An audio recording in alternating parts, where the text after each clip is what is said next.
ग्रामीण जल जोगाण कर्मचारी महासंघ साधारण संपादक वैकुंठनाथ साहू। 24 वर्ष जो प्रकार राज्य सरकार अव्यवस्था एवं पानीय जल कर्मचारी प्रति अन्याय अत्याचार दिन को दिन बढ़ी चली लोक सरकार रे आज राजरास्ता 400तम दिवस आपण मैंने जानी पारुथिबे 400तम दिवस कहीं जोड़ी लोकन को वस्तु बा द्रव्य भाया बाहर कर दिया जाए 25 वर्ष पर कार्य कला पर पानीय जल मेकानिकाल को एवं नलकूप मेकानिक को एक्जिक्यूटिव ऑफिसर किंबा सरपंच माने मनमानी चलई था आज्ञा 300 टंका दरमा आरम से खुशी थिलु आरडब्ल्यूएसएस दरमा मिलूला केतबेले 1000 टंका हल्ला ब्लॉक को आसिला एवं ब्लॉक रु आज्ञा जतबेले 1600 हल्ला पंचायत को आनले आज जो प्रकार अवहेला अन्याय अत्याचार आम मान चली 9 मास 10 मासरे 3250 भत्ता देवा पिला माड़ मारिबा कथा कथारे बाहर करदेवा एवं देखंतु आमे केते सेंसियर ड्यूटी करिथाउ रविवार नाही 365 दिन ड्यूटी देइथाउ कोरोना समय रे आज्ञा आमे पंचायत मानकरे कोरोना ड्यूटी करिजु जेते बेले ओडिसा रे अनेक ऑफिस गुडा बंद हे गला अधा कर्मचारी रे काम कले तापर इलेक्शन समय रे बाक्स बुइथाउ बन्या बात्या आसले एडवांस पानी जल टांकी आज्ञा पानी भर्ती करिथाउ एवं जे कोनोसी दैवी दुर्विपाक घटना हेले बा मृत्युवरण हेले करेंट रे आज्ञा शॉर्ट सर्किट पिला भी मरी जाउछंती ना ईएसआई मिलुजी ना सामाजिक सुरक्षा दिया जाउजी राज्य सरकार को अवहेला जो प्रकार ताल तिल नीति आज प्रांजल भाव में देखुवे अनेक डिपार्टमेंट आउछंती दरमा पर दरमा पाइकी जाउछंती समस्त डिमांड पूरण करा जाउची किंतु आम विभागीय मंत्री रवि नारायण नायक जी एवं मान्यवर मुख्यमंत्री मोहन चरण माझी जी लोक सरकार से कहले कुशली दरमा ब्लॉक दरमा दिया जीवो आज्ञा आमे देखुछु आम सामने अनेक डिपार्टमेंट आउछंती किए 10 दिन रे उठुची किए 15 दिन रे उठुची किए 20 दिन रे से आमको कहितिले आपन को हैंड टू हैंड चिट्ठी दिया जीवो बहुत शीघ्र सर बहुत शीघ्र आज 400तम दिवस तो आमे राज्य सरकार को जणै देबा पई चाहू एवं 147 विधायक को आपण मान तो विधानसभा रे किए कोकेई उठाउची किए खई कौड़ी जिंटुचंती आलोचना करिबा बहाना रे लोकन को पई नीति निर्धारण तैयारी करिबा बहाना रे निजर राजनीति रोटी सेकुचंती तीन पार्टी दल आज्ञा गांधी मार्ग रे हजार हजार कर्मचारी कोन पई एमानन को पई जदी नीति नियम निर्धारण करनते ताले लोक आसीबा दरकार नै आज आम प्रति अन्याय अत्याचार अवहेला बोले आमे पड़ी रहिजु तो आज्ञा कौन डॉक्टर आंबेडकर संविधान रे लिखिथिले कि पानीय जल को 26 वर्ष पर 3250 देबो तांकर रविवार नै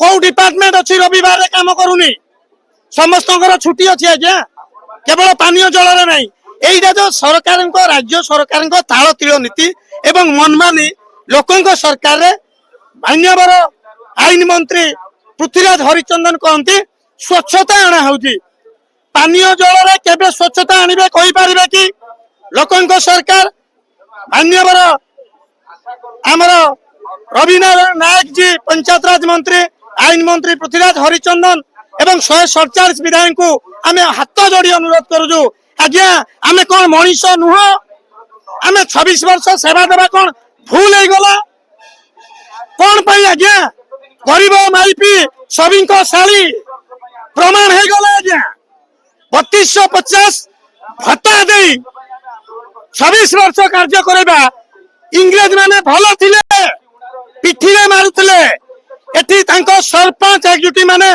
पेटरे मारंती 4-5 वर्ष आज्ञा दरमा बंद करंती एवं 25 वर्ष पर भी कर्मचारी को बाहर कर दिया जाए तो लोकंक सरकार लोकप्रिय मुख्यमंत्री मोहन चरण माझी जी आपण को विरोध करके बसिनु विश्वास भरोसा करके बसचु आपण जहा कथा देले ताकू तुरंत पूरण करंतु नचेत बहुत शीघ्र अल्प दिन भितरे रेंची छाड़ आंदोलन हेबो आपणकर शह शह जेसीबी लागिला भी 25,000 टूल किट्स एवं 24 इंचिया रेंची लिफ्टर आपणक मुख्यमंत्री बासभवन सामने थईदेबू एवं 147 विधायक जो बहाना करके ଖଇ କଉଡ଼ି ଝିଣ୍ଟୁଛନ୍ତି ସେ କାମ ନ କରିକି ବୋଧେ ଲୋକଙ୍କୁ ଯାଇକି ପମ୍ପ ଚଳାନ୍ତୁ ଏବଂ ନଳକୂପ ମରାମତି କରିକି ଦରମା ନେଲେ ଭଲ ହବ। ଆପଣ ତ ବିଧାୟକ ମାନଙ୍କ କଥା କହିଲେ ଆପଣ ଶୁଣିଥିବେ ରାଜ୍ୟସଭା ଇଲେକ୍ସନ ହେଇଛି ବି ବିଧାୟକ ମାନେ ତ ବିକ୍ରି ହେଇଯାଉଛନ୍ତି ଆପଣ କଥା କେମିତି ଶୁଣିବେ? ମୁଁ ସେ ବିକ୍ରି ବିଷୟରେ ଆଜ୍ଞା କହିପାରିବିନି, ସିଏ ହଉଛି ତାଙ୍କ ବ୍ୟକ୍ତିଗତ କଥା। ଯୋଉଠି ଲୋକଙ୍କୁ କଥା ଦେଇକି ଆସନ୍ତି ଲୋକଙ୍କ ପାଇଁ ପ୍ରଥମେ କାମ କରିବା ଉଚିତ। କଳକାରଖାନା ପଛେ ବସେଇବେ, କାହିଁକି ନା ଲୋକ ଭୋଟ ଦେଇଛନ୍ତି। ଲୋକ 24 ବର୍ଷ ଅସହ୍ୟ ହେଲା ପରେ ଆପଣଙ୍କୁ ସେମାନେ ବାଛିଲେ ଏବଂ ସରକାରଙ୍କୁ କ୍ଷମତାକୁ ଆଣିଲେ। ଏଇଥିପାଇଁ ଆପଣ ଲୋକଙ୍କ କାମ ଆଗ କରନ୍ତୁ। ଲୋକ କାହିଁ ଆଜି ଆସି ରାଜରାସ୍ତାରେ ପଡିବେ ଆଜ୍ଞା?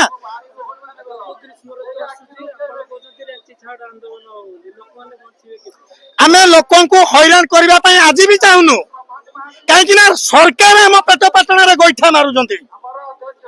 ଯଦି ଲୋକ ହଇରାଣ ହେବେ ସେଥିପାଇଁ ସରକାର ଦାୟୀ। ଆଜ୍ଞା 108 ଟଙ୍କା 33 ପଇସାରେ କେମିତି ଚଳିବୁ? ବିଧାୟକ ଆଳୁ କିଲେ କିଣିଲେ ଯେତିକି ଟଙ୍କା, ପାନୀୟ ଜଳରେ ଥିବା ପମ୍ପ ଚାଳକ କିମ୍ବା ନଳକୂପ ମେକାନିକ ସେତିକି ଟଙ୍କା ପଡିଥାଏ। ତ ଆମେ ଯଦି 9 ମାସରେ ଥରେ ଦରମା ପାଇବୁ, ଆମ ପିଲା କୋଚିଂ ହେବେ କେମିତି? ଟ୍ୟୁସନ ପଢିବେ କେମିତି? ରାସନ ଆସିବ କୋଉଠୁ? ଆମ ସ୍ତ୍ରୀ ପିଲା ଛୁଆ ମା ବାପାଙ୍କୁ କେମିତି ଚଳେଇବୁ? 400 ଦିନ ହେଲା ପରେ ଆପଣ ଏବେ କେବେ ନେକ୍ସଟ କଣ କେବେ ଦେଖା କରିବାର ଅଛି? ଆମେ ବିଧାୟକ ଆମର ପଞ୍ଚାୟତ ରାଜ ମନ୍ତ୍ରୀ ଯିଏ ରବି ନାରାୟଣ ନାୟକ जी 7 ଦିନ ତଳେ ବି ଦେଖା ହେଇଥିଲା। ସିଏ କହିଲେ ହୁଏତ ବିଧାନସଭା ଭିତରେ ଡିକ୍ଲେୟାର ହେଇଯାଇପାରେ, ନଚେତ ବହୁତ ଶୀଘ୍ର ଗୋଟେ ଟାଇମ ଦେଲେ ଆମେ ସେ ଟାଇମ କୁ କମିଟି ଅପେକ୍ଷା କରିଛି। ଯଦି ସେ ଟାଇମ ଭିତରେ ନହେଲା, ଏ ଗ୍ରୀଷ୍ମ ପ୍ରଭାବରେ ଯୋଉ 40 डिग्री 42 डिग्री ଖରା, ଯୋଉ मेगा प्रोजेक्ट ବର୍ତ୍ତମାନ ଜଳ ଜୀବନ ମିଶନ ରେ ଚାଲିଛି, ସିଏ ତ 45 ରେ ପୂରଣ ହେବ କି 50 ରେ ପୂରଣ ହେବ ମା ଗଙ୍ଗା ଜାଣନ୍ତି। କିନ୍ତୁ 26 ବର୍ଷ ଧରି ବସୁଧା ଏବଂ ନଳକୂପ ମେକାନିକ ମାନେ ଯୋଉ ପ୍ରକାର ଅବ୍ୟବସ୍ଥା ତାଙ୍କ ଉପରେ ଚାଲିଛି ଏବଂ ଭତ୍ତା ଦେଇ ଲୋକଙ୍କ ସରକାରରେ 3500 ଟଙ୍କା ଭତ୍ତା ପାଆନ୍ତି, କିନ୍ତୁ ଲୋକଙ୍କ ସରକାରରେ 24 ବର୍ଷ ବିଗତ ସରକାର ପାନୀୟ ଜଳ ପାଇଁ କିଛି କଲା ନାହିଁ। କିନ୍ତୁ ଲୋକଙ୍କ ସରକାରରେ ସେ କହିଲେ ବହୁତ ଶୀଘ୍ର, ଆଜି 400 ଦିନ ହେଇଗଲା, ସେଇ ବିଗତ ସରକାର ଯାହା କରିଥିବା ଆଜି ବି ଦୋହରାଉଛନ୍ତି। ତ କେବେ ଏବଂ କୋଉ ଦିନ ଯଥା ଶୀଘ୍ର କରନ୍ତୁ। ଆଇନ ମନ୍ତ୍ରୀ ଏବଂ ଲୋକପ୍ରିୟ ମାନ୍ୟବର ମୁଖ୍ୟମନ୍ତ୍ରୀ ମୋହନ ଚରଣ ମାଝୀ जी ଦେଇଥିବା କଥା ତୁରନ୍ତ ପୂରଣ କରନ୍ତୁ, ନଚେତ ଆଗାମୀ ଦିନରେ ରେଞ୍ଚି ଛାଡ଼ ଆନ୍ଦୋଳନ ହେବ। ସେଥିପାଇଁ ରାଜ୍ୟ ସରକାର ସମ୍ପୂର୍ଣ୍ଣ ଦାୟୀ ରହିବେ। ଦିନ ମଜୁରୀ ବି ଆପଣଙ୍କର ଅଧିକା ଦରମା ପାଉଛନ୍ତି, ଅଧିକା ପେମେଣ୍ଟ ପାର, କିନ୍ତୁ ଆପଣ ବି ଗୋଟେ ସରକାରୀ ସ୍ତରରେ କାମ କରିକିନା ବି ଶେଷ ପାଉନାହାନ୍ତି। ସମସ୍ତଙ୍କର ଆଜ୍ଞା ଗୋଟେ ଇଜ୍ଜତ ଅଛି ଆଉ ଓଜନ ଅଛି। ମଣିଷ ବଞ୍ଚିବା ପାଇଁ ସମସ୍ତଙ୍କର ଗୋଟେ ମୌଳିକ ଅଧିକାର ଅଛି।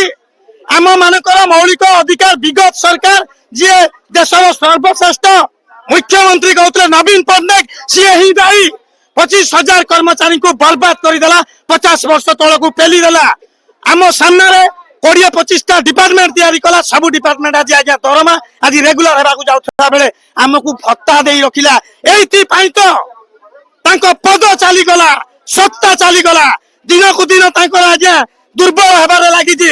5-5ଟା ହାର ହେଲା ପରେ ବି ବୁଝି ପାରିଲେନି। ଆଜି ବି ସମୟ ଅଛି ନବୀନ ପଟ୍ଟନାୟକ जी, ଆପଣ ଗୃହରେ ଶାଣିତ ସ୍ୱରରେ ପାନୀୟ ଜଳ ଏବଂ ନଳକୂପ ମେକାନିକ ପାଇଁ ସ୍ୱର ଉତ୍ତୋଳନ କରନ୍ତୁ। ଦେଖିବେ ପୁଣି ଏ ଖଟିଖିଆ ମାନେ ଆପଣଙ୍କୁ ସାଥ ଦେବେ, ନଚେତ ଯେମିତି କର୍ମ କରିବେ ସେମିତି ଫଳ ଭୋଗିବେ।